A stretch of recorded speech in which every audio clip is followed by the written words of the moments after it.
오늘이 바로 돼지 잡는 날이기 때문인데요.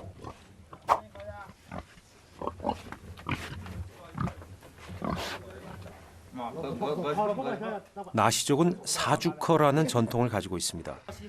기르던 돼지를 잡는 일종의 세이맞이 행사인데요. 이맘때면 마을이 돼지 잡는 소리로 떠들썩하죠. 아주 오래전부터 내려오는 나시족의 이 행사는 이 마을 370의 모든 가구에서 이루어지는 잔치로 약 2달간이나 진행된다고 하네요. 今天为什么杀猪呢？就快过年了，这是纳西族的传统，就是火腿，还有腊肉、米灌肠、鲜菜都做。 갓 잡은 돼지는 곧장 작업대에 눕혀 발고로 시작합니다. 엉덩이 선을 따라 칼을 깊이 넣고 잘라주고요. 그 자리에서 한 마리를 전부 손질합니다.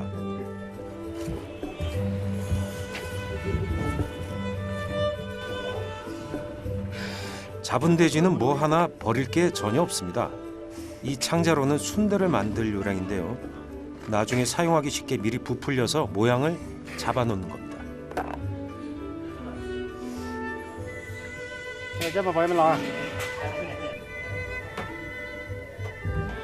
잡은 돼지의 넓적다리는 따로 모아서 통째로 염장을 합니다. 这是现在先抹点盐，然后腌几天去除它的肉里面的水分，然后再过几天又抹一次盐，直接挂下去风干，然后一定的时间就好吃了。 염장한 고기는 처맘이 서늘하고 바람이 잘 통하는 곳에서 앞으로 1, 2년간 잘 숙성되며 깊은 맛을 더해갈 겁니다.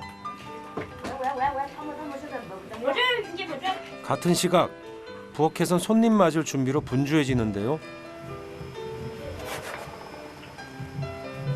잔치 음식의 주된 재료는 역시 그날 잡은 신선한 돼지고기. 今天杀的猪。 对， 한 해 고마웠던 분들과 함께 복을 나누고 풍요를 비는 보답의 음식, 돼지 요리입니다.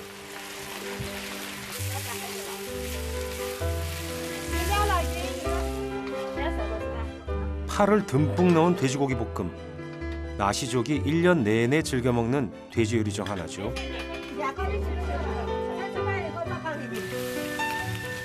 작년 이맘때 만들어둔 순대도 기름 자글자글한 철판에 튀기듯 구워주는데요. 겉은 바삭바삭하고 속은 촉촉한 맛이 일품입니다.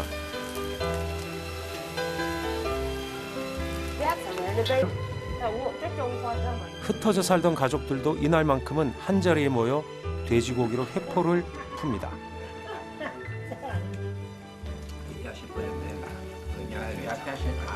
식지 않도록 화로에 올린 삶은 고기와 후어거 국물에 끓인 메밀면으로 뜨끈하게 속을 데웁니다. 귀한 고기를 맛있게 먹기 위한 나시족만의 삶의 지혜가 담긴 풍습. 오랜 전통이 된 그들의 식문화에는 묵은 해를 보내고 새해를 맞이하는 나시족의 소박한 소망이 담겨 있습니다.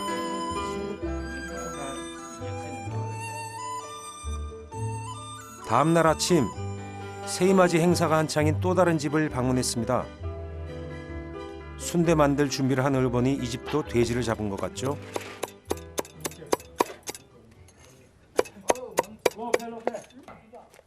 갖은 재료를 채 썰고 다지는데요. 보통 정성이 아닙니다.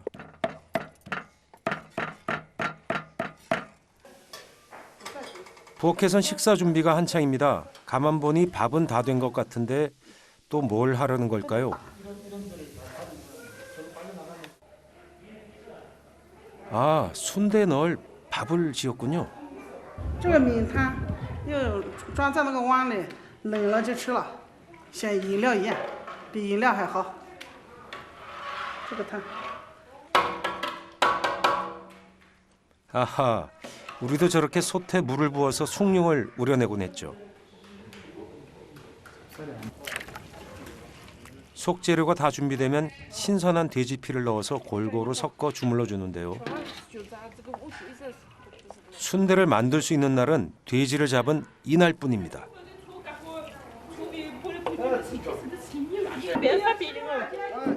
이제 손질해둔 내장에 소를 채울 차례입니다. 창자 가득 소를 꾹꾹 눌러 담아서 꼼꼼하게 채워줍니다. 装在冰箱里。吃不来多的。不是就这个的。 이제 제법 음식 모양이 나오네요. 창자의 두 끝을 실로 묶어서 터지지 않게 해주면 끝. 앞으로 1년 동안 두고두고 먹을 귀한 식량입니다.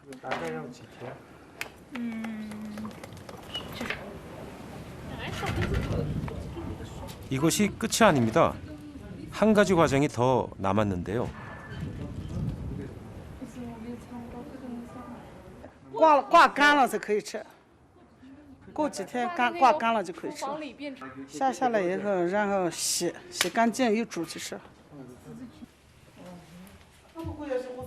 돼지 잡은 날엔 할 일이 한두 가지가 아니죠. 서늘하고 바람이 잘 통하는 곳에 염장고기를 걸어둬야 오래오래 두고 먹을 수 있기 때문인데요.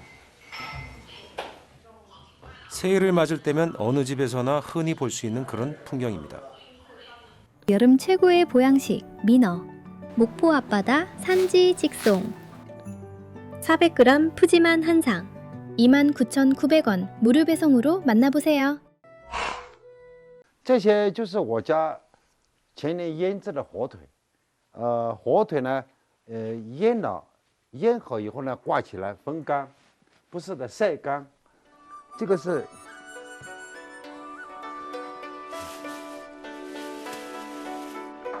노동촌을 미식의 마을로 만든 허투이의 자태. 어떠신가요?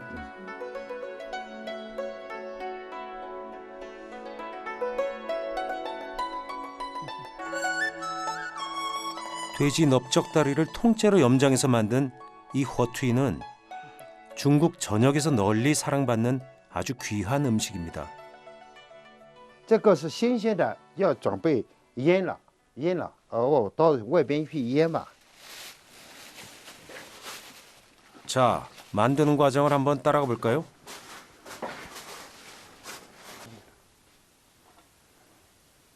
这是酒，为什么用那个酒？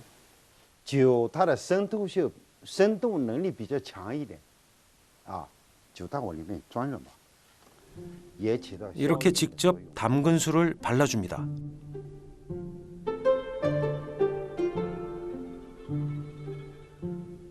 이제 본격적인 작업이 시작되는데요. 노동촌의 특산품인 소금을 듬뿍 바르고 정성스레 문질러 줍니다.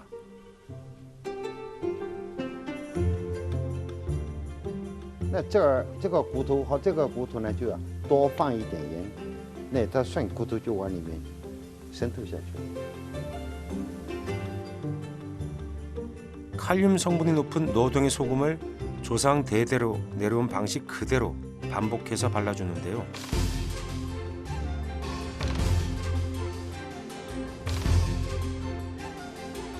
와, 엄청난 양의 허투이가 쌓여 있네요.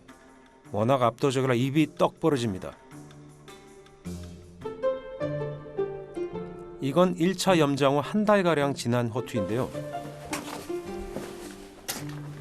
이때쯤 겉이 살짝 마른 허투이를 꺼내서 다른 과정을 한 번 더 거쳐야 합니다.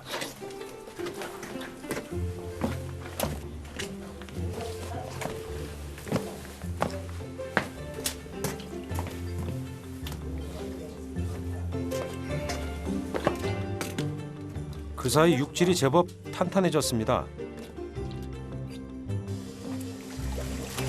완전 건조 작업이 시작되기 전에 허투이에서 배어나는 이물질을 깨끗하게 씻어주는 세척 작업입니다. "那么就把它拿出来以后呢，就这么把盐呢这些涮洗，用淡水洗干净以后呢，沥一沥，把它的水分一沥了以后就挂起来就可以晾干了，是这样的。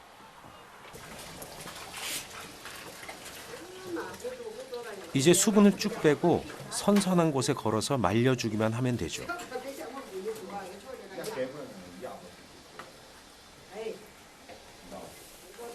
노동촌의 허투이는 보통 입동부터 입춘까지 3개월 사이에 작업을 다 끝냅니다. 그리고 만 2년이 지난 3년째 호투이를 최고로 친다고 하죠.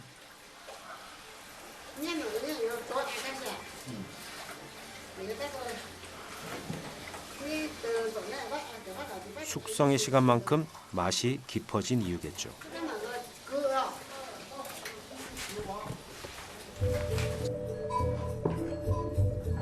여기까지 와서 호투이 요리를 맛보지 않고 갈 수 있나요?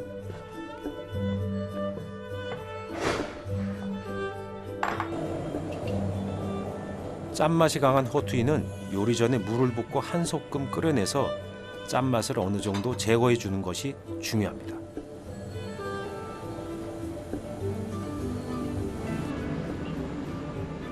중국에선 식용유 대신 아직도 돼지 기름이 일상적으로 쓰이는데요. 왠지 반갑습니다.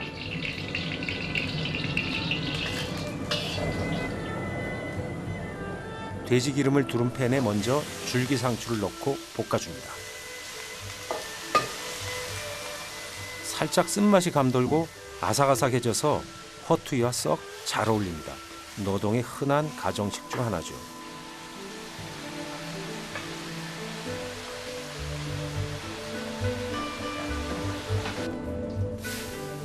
이번엔 채 썬 감자를 볶아볼까요?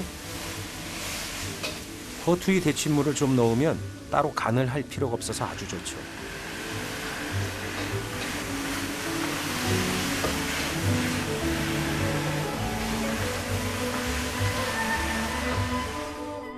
수천 년을 이어온 노동의 귀한 소금이 만들어낸 특별한 음식 호투이. 불평하지 않고 주어진 환경에 맞춰 살아가기 위한 소박한 마음이 담긴 음식입니다.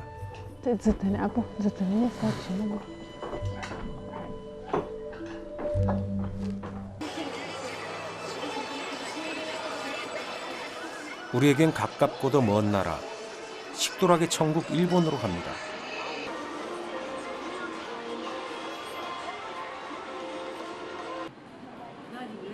여기 무려 100년이 넘은 놀라운 식당이 있는데요. 1895년에 개업한 일본 최초의 경양식 전문 레스토랑입니다.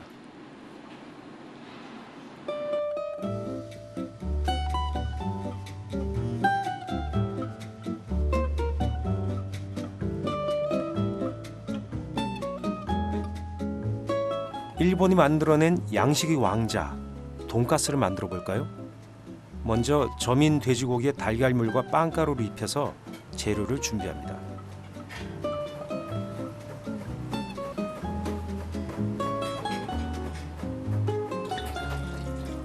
(1895년) 이곳에서 돼지고기 커틀릿을 만들어 팔기 시작한 게 일본 돈가스의 기원입니다. 다만 서양 방식의 커틀릿처럼 소량의 기름으로 지져내는 게 아니고 많은 양의 기름으로 튀겨내는 자신들만의 방식으로 변화시킨 게 특색이죠. 첫맛은 바삭하게 씹히고 속은 부드럽게 녹아드는 독특한 풍미의 튀김 요리 돈가스.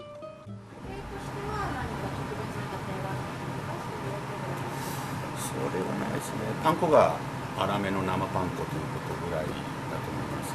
結構シンプルな料理なので。 서양 요리와 일본 전통적인 음식 문화를 절충해낸 튀김옷을 입은 일본 근대사의 탄생. 빵이나 밥 어느 것을 골라도 썩 잘 어울리는 맛이죠. 지금은 바삭한 튀김옷을 입은 돈가스를 싫어하는 일본인은 아마 없을 겁니다.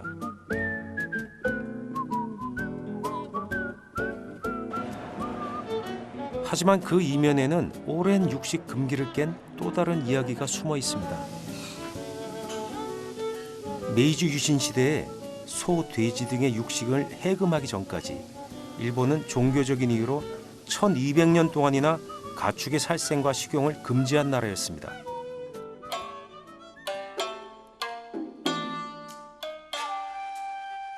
메이지 유신을 성공시킨 발원지 쇼인 신사에 가봤습니다. 이곳은 해외 열강들의 개항 압박 속에서 제국주에 가장 먼저 눈을 든 요시다 쇼인을 기리는 신사인데요. 메이지 유신을 주도한 그의 제자들은 개국과 함께 서양 문물을 적극 수용했습니다.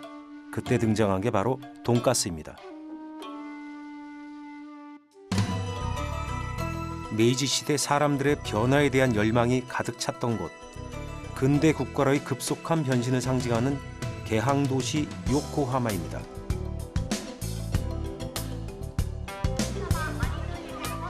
메이지 시대 대표 항구였던 요코하마는 지금도 매년 5월이면 개항을 기념해서 다양한 축제가 곳곳에서 열립니다.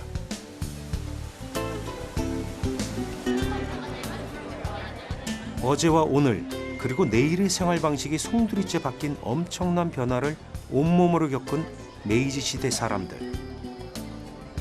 1200년의 육식 금기를 깬 메이지 시내는 일본의 근대화라는 질풍노도의 드라마가 어둠처럼 짙게 깔려 있습니다. 일본 최남단의 현, 감청색 바다가 수려하게 펼쳐진 오키나와로 갑니다.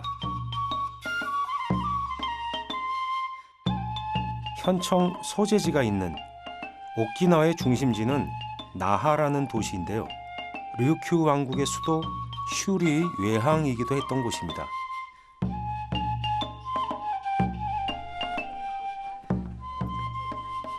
나하 시내에 자리한 슈리성에는 류큐 왕국의 문화를 엿볼 수 있는 흔적이 많이 남아 있습니다.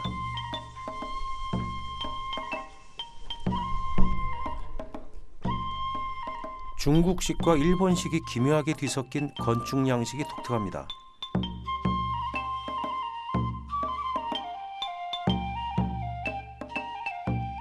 오키나와는 육식이 금지되었던 본토와 달리 아주 오래전부터 여러 가지 방식으로 돼지고기를 즐겨 만들어 먹어온 역사를 가지고 있습니다.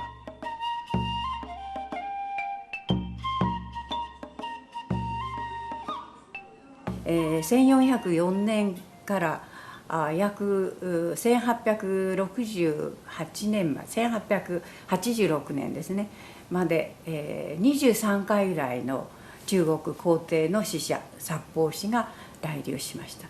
でその人たちの接客料理で宮廷料理が発展したと言われています。庶民も豚肉料理を食べるようになったのはだいたい16世紀の後半だろうというふうに考えてます。 돼지 울음소리 빼고 다 먹는다는 말이 있을 정도로 실제 오키나와 사람들은 다양한 돼지고기 요리를 즐깁니다. 특히 돼지고기로 국물을 낸 소키소바를 자주 먹죠. 그 외에도 다양한 요리가 발달했는데 와, 이 족발 튀김은 좀 의외네요. 족발 요리가 생소해서 만드는 과정을 좀 지켜봤습니다. 미리 삶아 식혀둔 족발을 이용합니다.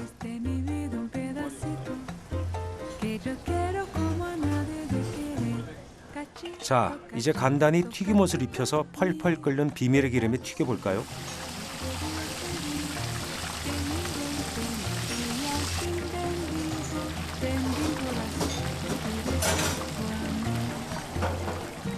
겉은 바삭하고 속은 녹아들 것처럼 부드러운 족발 튀김입니다.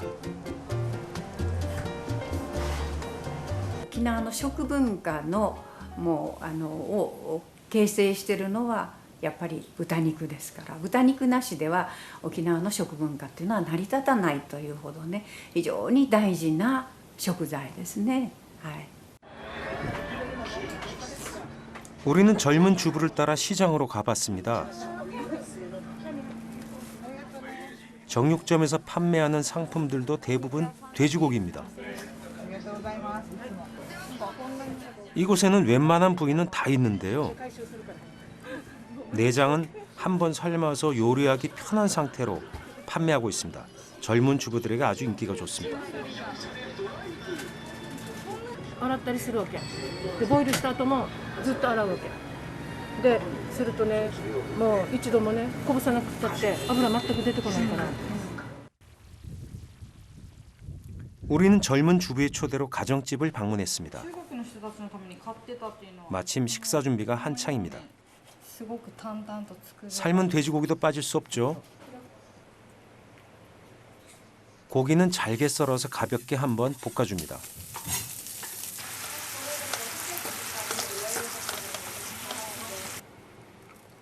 이제는 쌀 안칠 준비를 하는데요. 갖은 채소와 준비된 고기도 넣죠.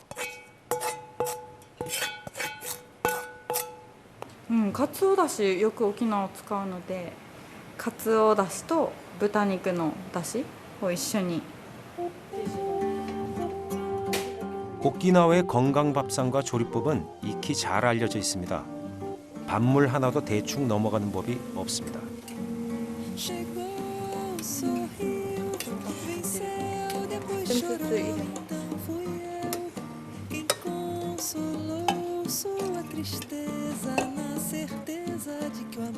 이렇게 우려낸 물로 밥을 하면 맛이 없을 수가 없죠.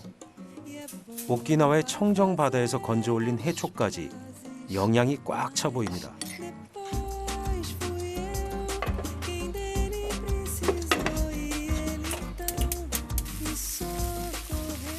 밥이 준비되는 동안 오키나와 향토 음식 한 가지를 준비할 예정인데요.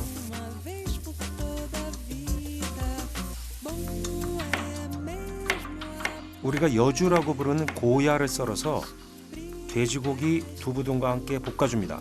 고야 참프루라고 부르는 요리입니다. 그 사이 밥이 다 된 것 같죠? 보기만 해도 건강해질 것 같은 오키나와식 영양밥입니다.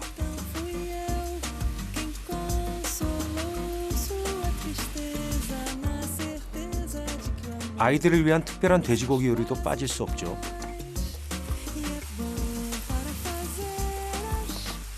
다진 돼지고기에 양파와 케첩을 넣고 달달하게 볶아주는데요. 오키나와에 거주했던 미국인들의 영향을 받은 타코 라이스라는 음식입니다.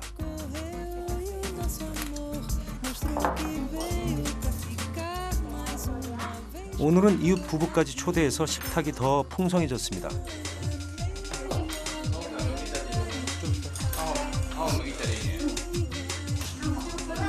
삶은 돼지고기와 아보카도의 조합이 이색적입니다. 돼지고기를 중심으로 한 오키나와식 향토 요리. 도쿄 출신인 남편의 반응이 궁금합니다. 僕もともと豚肉より鶏肉が好きだったんですよ。鶏が好きだったんだけど沖縄来てからよく食べるようになって、でどんどん豚肉が好きになりました。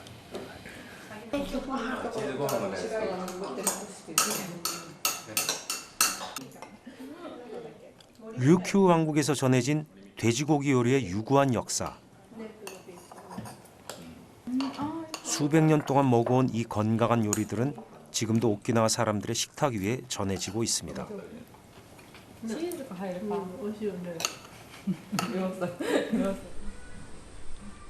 이제 오키나와의 역사 속 재래돼지를 만나러 가볼까요?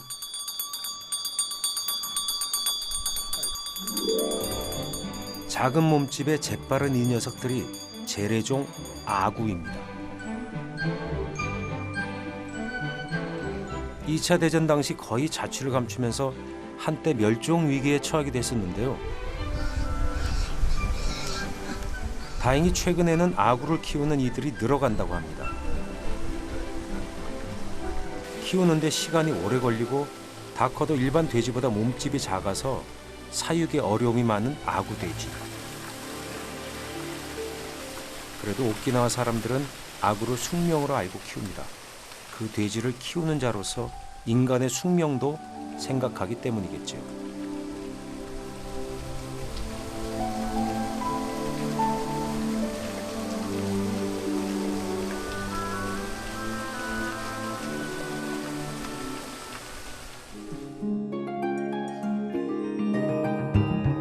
새해를 며칠 앞둔 겨울의 끝자락, 화산섬 제주에 왔습니다.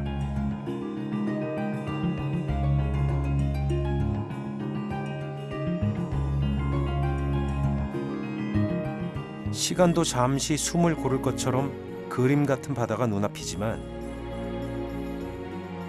실제 그곳에 살면 우리 생각처럼 그리 녹록하지 않습니다.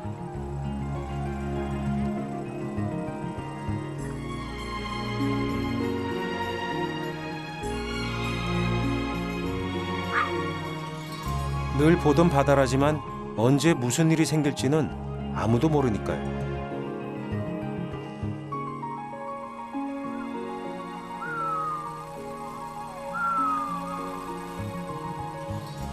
숨을 멈춰야만 살아갈 수 있는 여인들. 날마다 저승의 언저리를 유영하는 그들을 우리는 해녀라고 부르는데요. 생존을 위해 바다를 누비고 숨이 끊어질 즈음에야 이승으로 돌아오는 해녀들의 거친 삶과 숨. 바다는 해녀에게 늘 예측 불허인 삶의 터전입니다.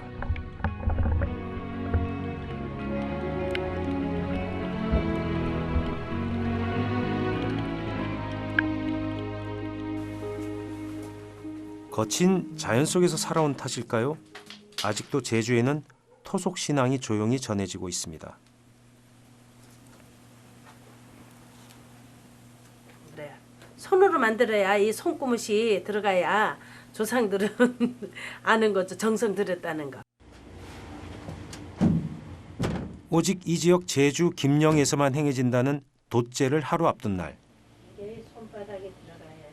돛제에는 이 돌레떡을 만들어 올린다고 하네요. 왕 먹어주는 사람도 고마운 일이라 해. 서로가 그렇잖아요. 그러나 우리 아들 안전을 기도하는 거예요. 군대 보내고. 네. 그리고 애들 시집간 애들도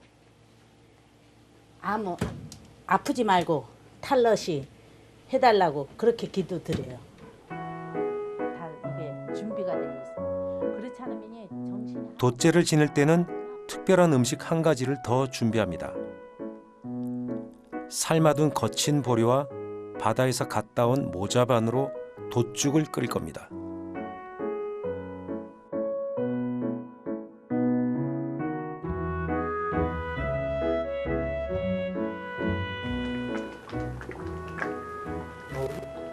이 모자반이 독국물이 들어가요. 돼지 잡았던 그 물, 그 독국물. 몽국 그런 거 생각나면 돼지고기 있을 때 저거를 썰어놓고 그냥 몸 넣고 그렇게 끓여 먹어도 맛있어요. 송당 아들이 7채가 이 마을에 와서 이 마을을 지켜주니까 고맙습니다.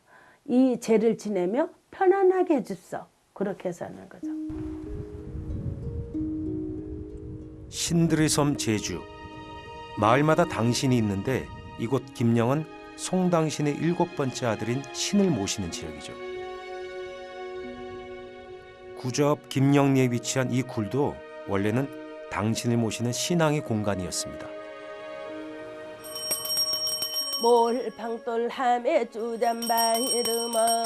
제주 4.3 이전에는 굴에서 돛제를 지내던 풍습이 있었다고 하는데요.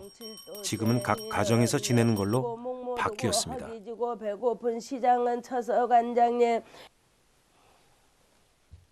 예전에는 집에서 기른 돼지를 잡았지만 요즘은 삶은 돼지를 구입해서 돛제에 올리는 것이 달라진 점이죠. 물론 돼지 한 마리를 통째로 제물로 다 올린다는 건 그대로입니다. 변화무쌍한 거친 자연에 가난과 배고픔이 운명처럼 따라다닌 섬사람들은 고달픈 삶을 살아왔습니다. 어쩌면 돛제는 마음의 평화를 얻고자 했던 섬 사람들의 지혜인지도 모르겠습니다.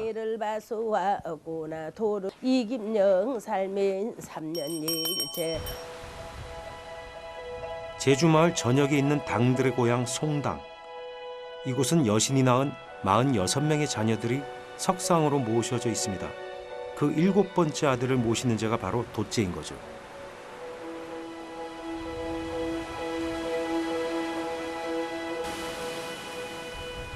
돛제와 달리 제주의 일반 당굿은 육류를 금합니다.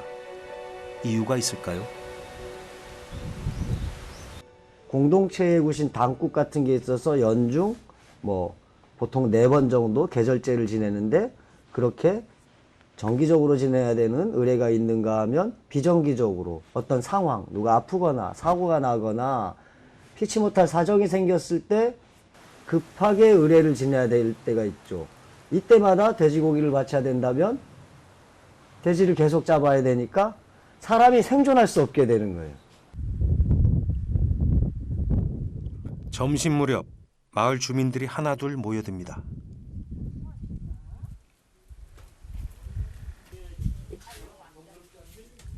돛제가 있는 날은 고기 좀 얻어먹는 날이라고 봐야죠.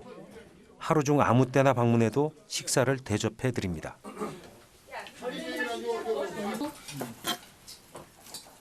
손님이 많을 때는 하루 종일 고기를 썰기도 한다는군요.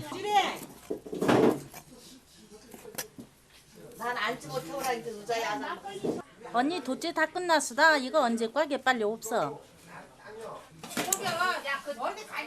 제주 사람들은 자투리 고기도 절대 버리는 법이 없습니다. 워낙 척박한 땅에서 거칠게 살아온 탓에 음식을 귀하게 여기기 때문이죠.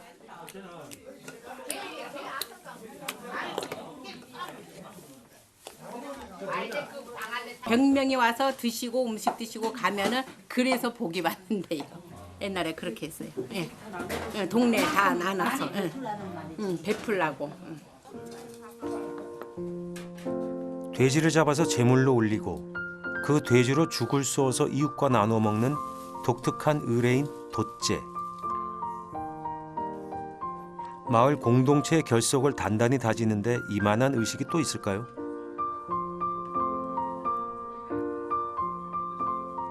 거칠고 투박한 돛죽 한 그릇에는 가난과 배고픔이 운명처럼 따라다닌 섬 사람들의 애환이 짙게 담겨 있습니다.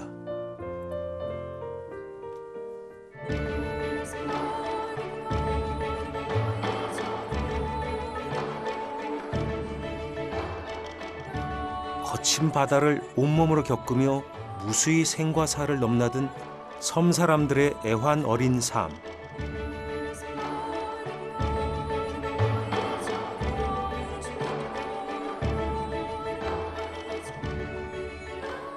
그럴 때마다 서민들의 줄인 배를 달래준 한 그릇의 요리는 따끈한 돼지고기였습니다.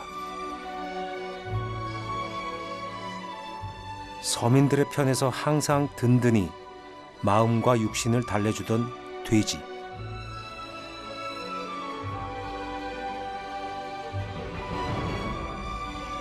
때로는 한 그릇의 요리로, 때로는 신의 모습으로 앞으로도 쭉 우리와 함께 할 것입니다.